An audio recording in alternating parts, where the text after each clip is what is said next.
আপনি যদি আপনার বডিকে ডিটক্সিফাই করতে চান, আপনি যদি গ্যাস, ব্লটিং এবং ইনডাইজেশন থেকে বেঁচে থাকতে চান, আপনি যদি আপনার হজম ক্রিয়া বা ডাইজেশনকে ইমপ্রুভ করতে চান, আপনি যদি ইউরিনারি ট্র্যাক্ট ইনফেকশন থেকে বেঁচে থাকতে চান, তাহলে আজকের এই রেমিডিটি আপনার জন্যই। হাই, আমি ডাক্তার আহমদুল্লাহ রিশাদ। আজকে আপনাদের সামনে আমি এই রেসিপি নিয়ে কথা বলবো। আজকের এই রেসিপিতে টোটাল 5টি উপাদান থাকবে। 5টি ইনগ্রিডিয়েন্টসের ভিতরে 1 নম্বর যে ইনগ্রিডিয়েন্টসটি থাকবে সেটি হচ্ছে কোরিয়ান্ডার সিড বা ধনিয়া বীজ।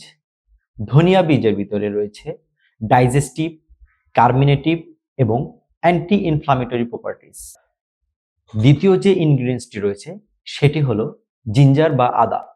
আদাতে রয়েছে অ্যান্টি ইনফ্লামেটরি উপাদান এবং আদা হেলদি ডাইজেশনকে ইমপ্রুভ করবে এবং স্টমাকের যে কোনো ধরনের ডিসকমফোর্ট থেকে আপনাকে বাঁচিয়ে দেবে। তৃতীয় যে ইনগ্রিডিয়েন্টসটি রয়েছে সেটি হলো মিন্ট বা পুদিনা। মিন্ট বা পুদিনা আপনার গ্যাস, ব্লোটিং, ইনডাইজেশনে হেল্প করবে। এছাড়া পুদিনা আপনাকে মাসল স্পাজমেও হেল্প করবে। চতুর্থ নাম্বার ইনগ্রিডিয়েন্টসটি হলো লেমন বা লেবু। আমরা জানি লেবুতে রয়েছে অ্যান্টিঅক্সিডেন্ট উপাদান। আপনি যদি লেবু পান করতে পারেন তাহলে ফ্রি রেডিকেল থেকে দূরে থাকতে পারবেন, কারণ লেবুতে যে অ্যান্টিঅক্সিডেন্ট রয়েছে সেটি আপনার বডিতে ফ্রি রেডিকেল হওয়া থেকে দূরে রাখবে। এছাড়া লেবু আমাদের বডিতে এক্সট্রা ফ্লুইড অ্যাকুমুলেশন হতে বিরত রাখে। তাই আপনার বডিতে এবং ফেসে বা চোখের নিচে এক্সট্রা ফ্লুইড জমা হতে দেবে না।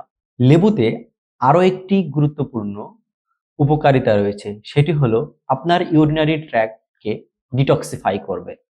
এ থেকে আপনি ইউটিআইয়ের মতো বিভিন্ন ধরনের ডিজিজ থেকে দূরে থাকতে পারবেন। পঞ্চম এবং সর্বশেষ যে ইনগ্রিডিয়েন্টসটি রয়েছে সেটি হলো কিউকাম্বার বা শসা। শসা আমাদের শরীরে হাইড্রেশন করতে সাহায্য করে।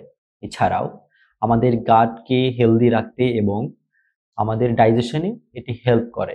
আমরা যে উপাদানগুলো বললাম সেই উপাদানগুলো নিয়ে আমরা যে ড্রিঙ্কসটি তৈরি করব সেটির উপকারিতা সম্পর্কে জেনে আসি। এই ড্রিঙ্কসটি আপনাকে যে উপকারগুলো করবে সেটি হচ্ছে আপনার ইমিউন সিস্টেমকে ইমপ্রুভ করবে, আপনার বডিকে হাইড্রেট করতে সহায়তা করবে, আপনার বডির অ্যান্টিঅক্সিডেন্টকে প্রোভাইড করবে, ব্লোটিং, গ্যাস, ইনডাইজেশনে এই ড্রিঙ্কসটি হেল্প করবে, আপনার মেটাবলিজমকে বুস্ট আপ করবে এবং সর্বোপরি আপনার বডিকে ডিটক্সিফিকেশন করে দেবে। কিভাবে এই রেসিপিটি তৈরি করবেন? প্রথমে একটি জারের ভিতরে 1 চামচ কোরিয়ান্ডার সিড নিয়ে নিন।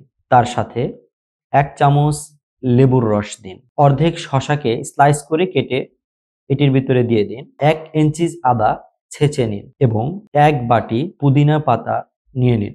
সবগুলোর সাথে 1 থেকে 2 লিটার কুসুম গরম পানি দিয়ে সারা রাত ভিজিয়ে রাখুন। সকালে একটি চামচ নিয়ে কোরিয়ান্ডার সিডগুলোকে একটু থেতলিয়ে নিন। এরপর তৈরি হয়ে গেল আমাদের এই রেসিপিটি। প্রতিদিন এই রেসিপিটি সকালে খালি পেটে খেয়ে নিন। দেখতে পাবেন আপনার বডিতে কি কি ধরনের চেঞ্জ চলে আসছে। এই ড্রিঙ্কসটি আপনার ওয়েট লসে হেল্প করবে, আপনার স্লিপ কোয়ালিটিকে ইমপ্রুভ করবে। যারা ডায়াবেটিসে ভুগতেছেন তারাও এই ড্রিঙ্কটি সেবন করতে পারবেন, কারণ এটি ডায়াবেটিস স্পাইককে কখনো ইমপ্রুভ করে না। এবার আসি এই ড্রিঙ্কসটি কতদিন পর্যন্ত পান করবেন।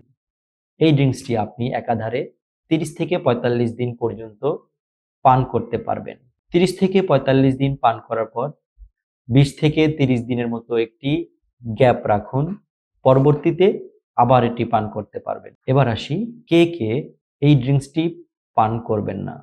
1 নাম্বার হচ্ছে আপনি যদি সিভিয়ার গ্যাস্ট্রাইটিসে ভুগে থাকেন বা আপনার স্টমাক আলসার থাকে তাহলে আপনি এটি অ্যাভয়েড করে চলুন। প্রেগনেন্ট উইমেন এবং ব্রেস্ট ফিডিং উইমেনকে এটি খেতে আমরা নিষেধ করি।